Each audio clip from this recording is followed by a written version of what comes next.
يا نساء النبي لستن كأحد من النساء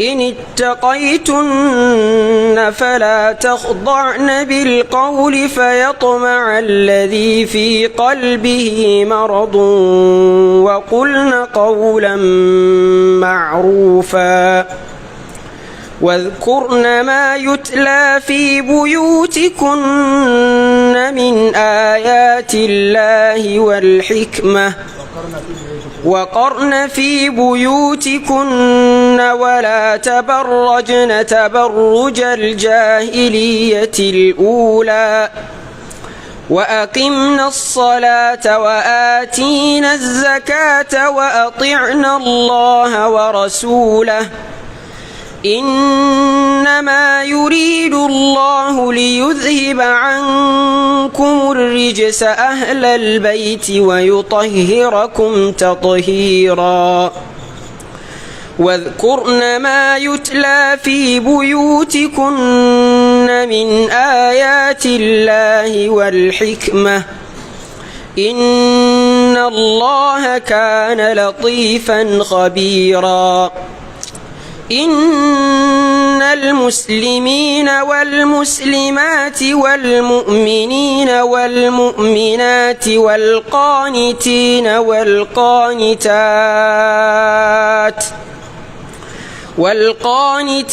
والقانتات والصادقين والصادقات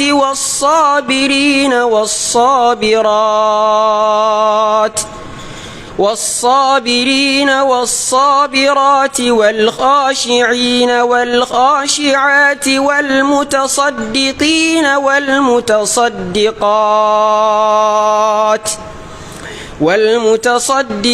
والمتصدقات والصائمين والصائمات والحافظين فروجهم والحافظات والذاكرين الله أعد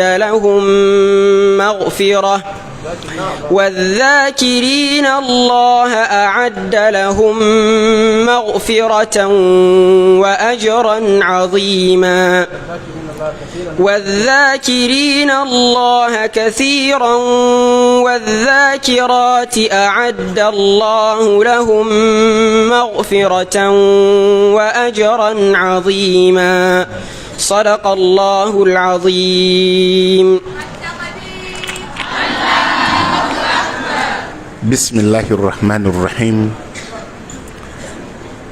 الحمد لله نحمده ونستعينه ونستغفره ونعوذ بالله من شرور أنفسنا ومن سيئات أعمالنا من يهده الله فلا مضل له ومن يضلل فلا هادي له وأشهد أن لا إله إلا الله وحده لا شريك له وأشهد أن محمدا عبده ورسوله يا أيها الذين آمنوا اتقوا الله حق تقاته ولا تموتن إلا وأنتم مسلمون يا أيها الناس اتقوا ربكم الذي خلقكم من نفس واحدة وخلق منها زوجها وبث منهما رجالا كثيرا ونساء واتقوا الله الذي تساءلون به والأرحام إن الله كان عليكم رقيبا يا أيها الذين آمنوا اتقوا الله وقولوا قولا سديدا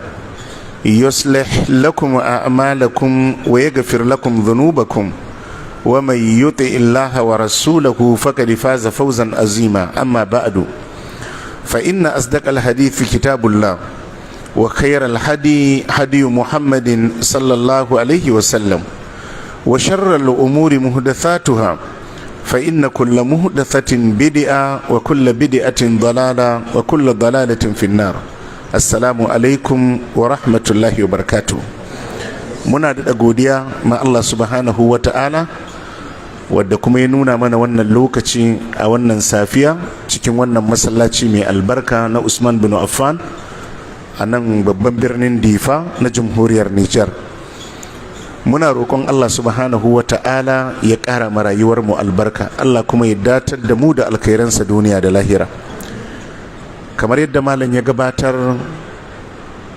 nasiha ce zan yi wa kaina da ku 'yan uwa mata baki ɗaya. Abu na farko shine ku ji tsoron Allah, ku ji tsoron Allah, ku ji tsoron Allah, ku yi wa Allah da manzon Allah sallallahu alaihi wa alihi wa sallam da'a. Ku ji tsoron Allah, ku bi dokokin Allah sau da kafa. Ita rayuwa manufarta mafi girma shine mutum ya yi rayuwa ya dace da kyakkyawan ƙarshe, ya dace da ƙarshe mai kyau. Ita ya mace akwai tsare-tsare da Allah subhanahu wa ta'ala ya ɗora ta a kai a cikin rayuwa. Wannan hanyoyi ko wannan tafarki da Allah subhanahu wa ta'ala ya ɗora ta a kai, Allah ya ɗora ta a kai ne domin inganta mata rayuwarta, tsare mata rayuwarta, mutunta mata rayuwarta, kuma rahama ce ta Allah subhanahu wa ta'ala. Abu na farko da ke wajibi akan kowace 'ya mace da kowane ɗa namiji shine sanin ke baiwar Allah ce, ke baiwar Allah ce. Cewa ke baiwar Allah ce, kin ga kina da Ubangiji, kina da Allah wadda ya halice ki.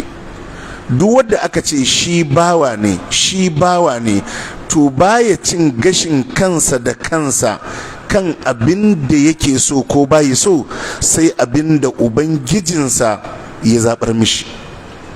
Ke baiwa ce ta Allah, kasantuwarki baiwa ta Allah, kina da Ubangiji, kina da mahalicci. Tunda kina da Ubangiji, kina da mahalicci, to akwai tsare-tsare da Ubangiji ya ɗora ki a kai, wadda samun nasararki a rayuwar duniya, samun nasararki bayan komawanki zuwa ga Allah subhanahu wa ta'ala, shine kiyaye waɗannan dokoki da tsare-tsare da Allah subhanahu wa ta'ala ya ɗora ki a kai. Ba zai taɓa yiwuwa ki ambaci kanki baiwar Allah kuma a rayuwa ki ce abinda kika ga dama zaki, kuma a ce wannan bautan kin tsare shi kuma kin amsa sunarki ta baiwar Allah ba.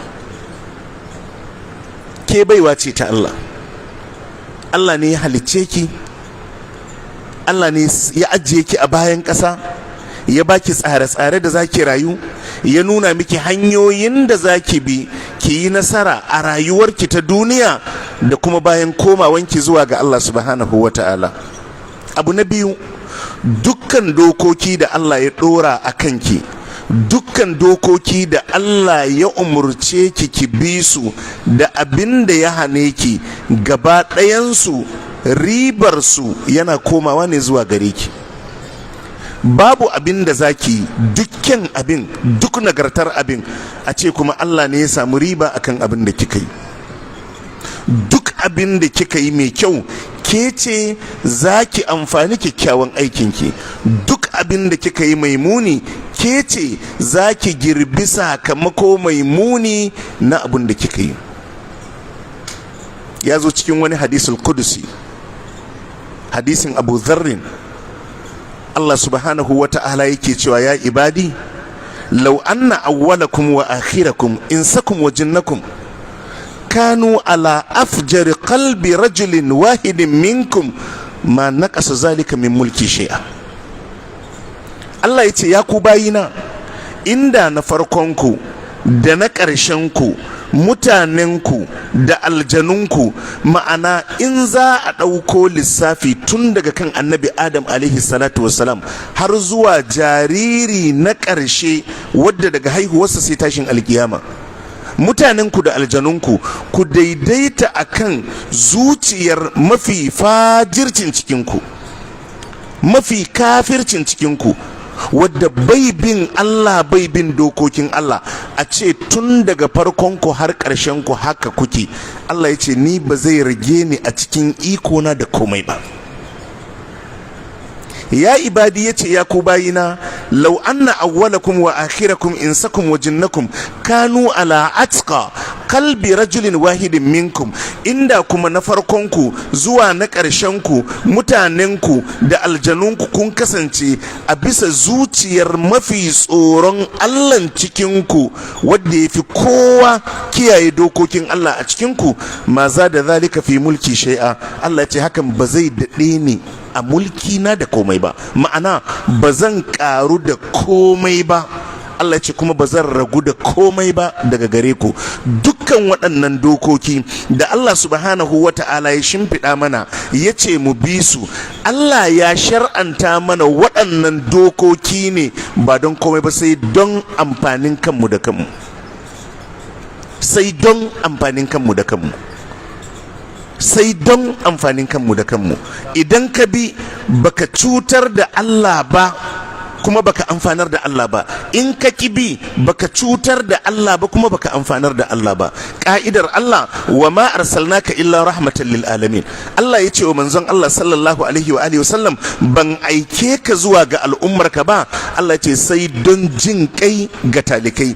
Me dalilin da yasa Allah ya aiko manzon Allah sallallahu alaihi wa alihi wasallam zuwa gare mu? Allah ya ce saboda tausayin mu da jin kai gare mu.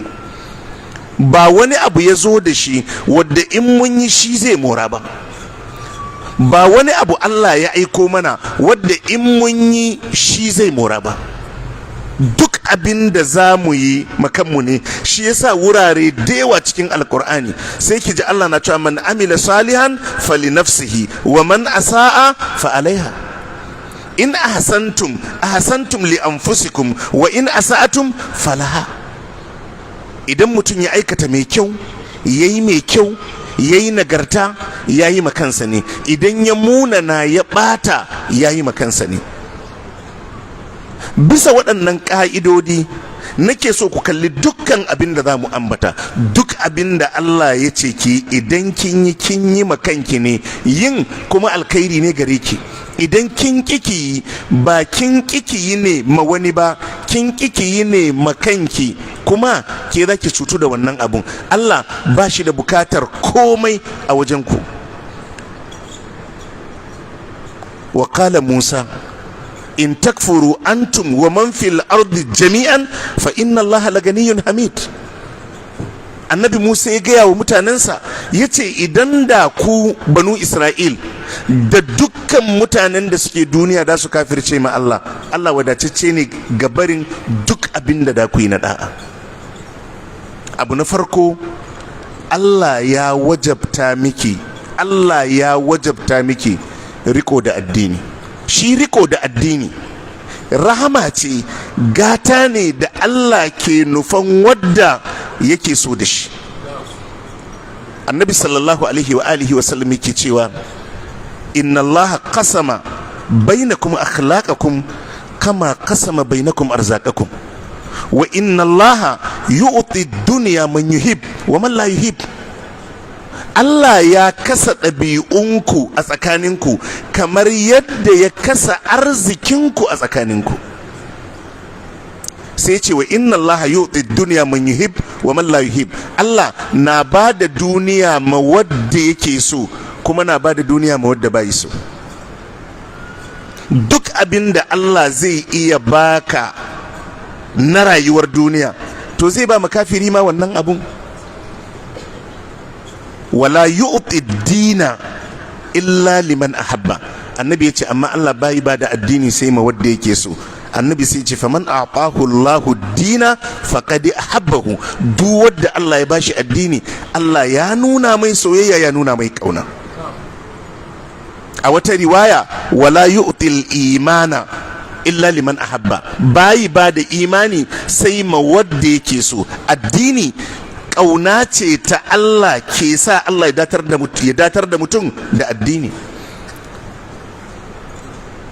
Allah ya kaddare ki musulma, kin yi imani da Allah, kin yi imani da ranar alkiyama, kin yarda addinin musulunci addini ne na Allah, kuma shine hanyar da za a bi a shiga aljanna. duk wanda ya kauce ma wannan hanyar ya fada hanyar halaka, ya fada hanyar wuta. Kin yadda da haka, to ki sani wannan soyayya ce ta Allah da Allah ya nuna miki. Abinda ke kanki shine godiya ma Allah. Godiya ma Allah shine riko da shi addini. Ki rike addinin ki da kyau, ki rike addinin ki da kyau, ki rike addinin ki da kyau, ki rike addinin ki da kyau. Annabi sallallahu alaihi wa alihi wa sallam ya ja hankalin al'umma kan irin ababen da ya zo da shi na alkhairi. Da kansa yakan ce ana nabiyyun rahama, ni annabin rahama ne. Duk abin da ke tattare da manzon Allah sallallahu alaihi wa alihi wasallam rahama ne, jin kai ne. Duk lokacin da aka ce ka bi manzon Allah, to kamar an ce ka bi rahamar Allah. Yakan ce ni annabin rahama ne, wa ana nabiyyu tauba, ni annabin tuba ne. Wadda ya bi ni zai tuba ya koma zuwa ga Allah, ya samu rahamar Allah, ya dace da aljanna. Ki rike addini da kyau, ki rike addini da kyau, ki rike addini da kyau. Ki zam daga cikin mata nagartattu waɗanda ba sa shirka da Allah. Ba abu da za ka yi da sunan addini ya zama addini har sai ya zama baka tarayya ma Allah, har sai ya zam baka tarayya wa Allah. Ba kya shirka, ba kya tsafi, ba kya zuwa wajen bokaye ko 'yan tsibbu, ba ki tarayya ma Allah ta kowace fiska cikin duk wani hakki da yake hakkinsa ne. Ya ayyuhan nabiyyu idza ja'aka almu'minatu yubayyi'naka. يا أيها النبي إذا جاءك المؤمنات يبايعنك على ألا يشركن بالله شيئا ولا يسرقن ولا يزنين ولا يقتلن أولادهن ولا يأتين ببهتان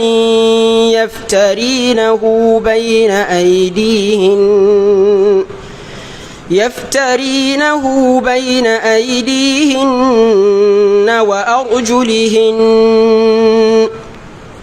ولا يعصينك في معروف فبايعهن واستغفر لهن الله إن الله غفور رحيم.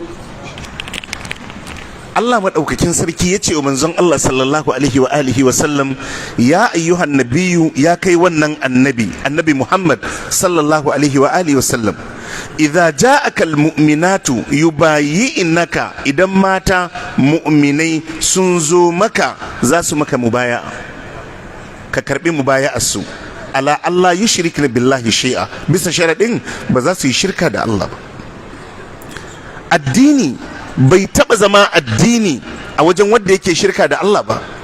Imani bai taba zama imani a wajen wadda zai yi shirka da Allah ba. Wadda zai yi shirka ma Allah, addininsa da imaninsa ba zai amfane shi ba. Ki rike addini, ki rike addini, ki rike addini.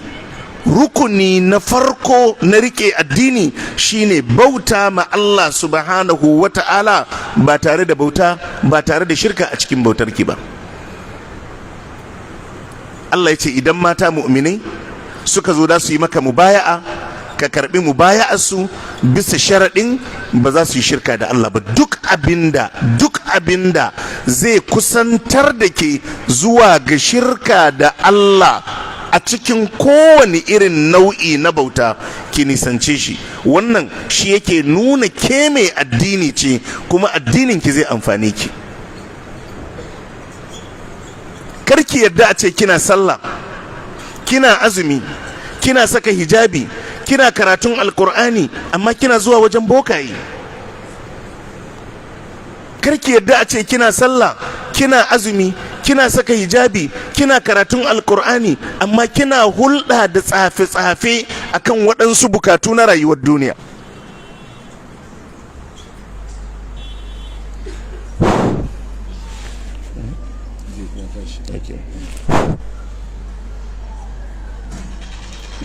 na'am, akan waɗansu bukatu na rayuwar duniya ki tsaya ki tsare addininki, ki tsare addininki.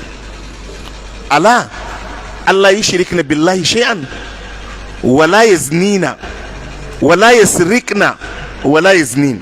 Allah yace kuma kar su yi zina kuma kar su yi sata, domin dama yana daga cikin abin da Annabi sallallahu alaihi wa alihi wa sallam ya tsinkayar da al'ummarsa game da abokiyar zama ko ita abokin zama da za a zauna a yi rayuwar aure.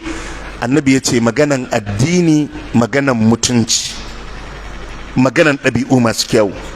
Annabi sallallahu alaihi wa alihi wasallam yake cewa idza atakum man tardawna dinahu wa khuluquhu fazawwijuhu. Annabi ya ce idan ya zo neman aure wajen ku wadda kuka yarda da addininsa, kuka yarda da ɗabi'unsa da halayensa, annabi ya ce ku aurar mishi.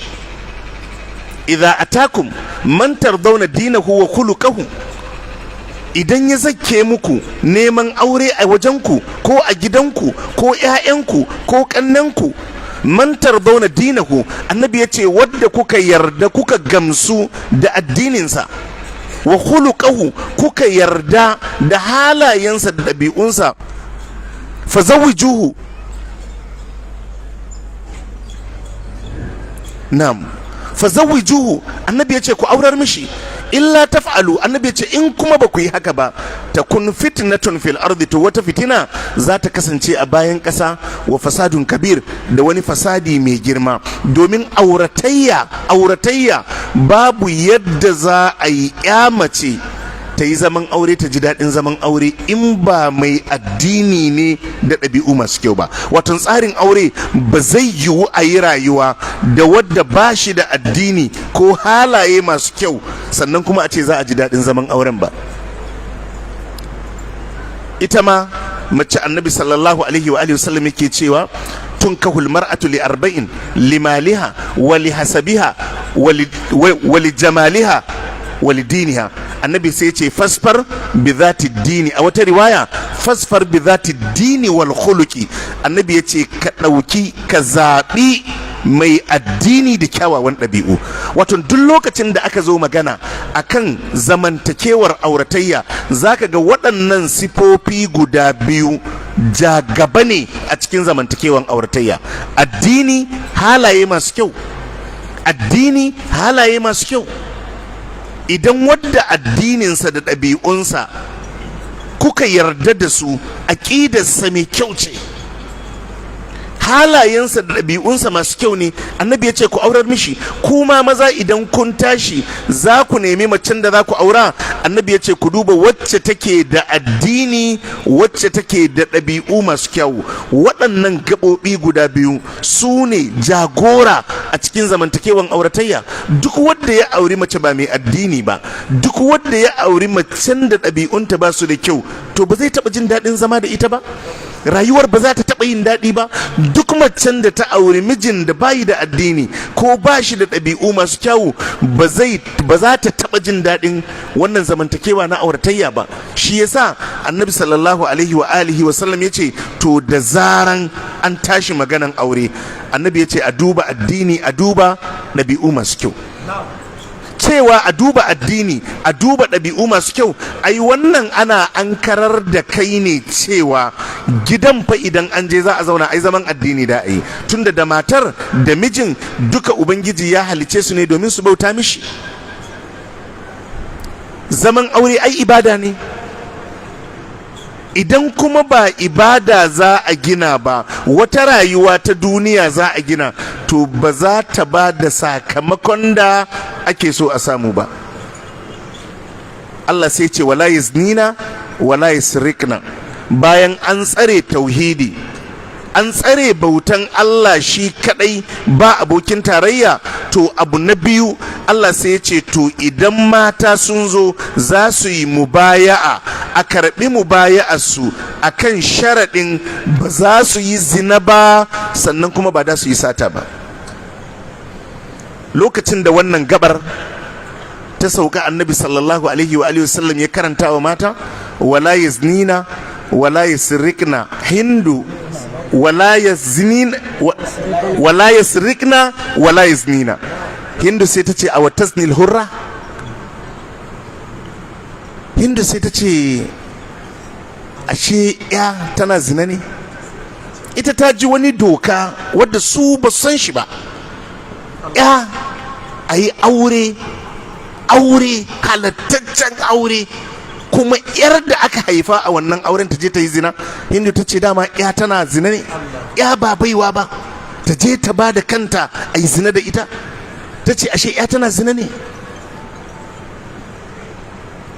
To abubuwa ne guda biyu, da sata da zina, waɗansu abubuwa ne guda biyu, suna da sharri akan al'umma, suna da fitina wajen lalata rayuwar ɗan adam, amma sun fi ƙazantuwa akan ya mace. Duk inda aka ce ya mace za ta yi sata, to nata muninsa ya kai ya kawo, domin yana da wahala 'ya'yan da za ta haifa su tsallake wannan tarko na sata har ƙasa.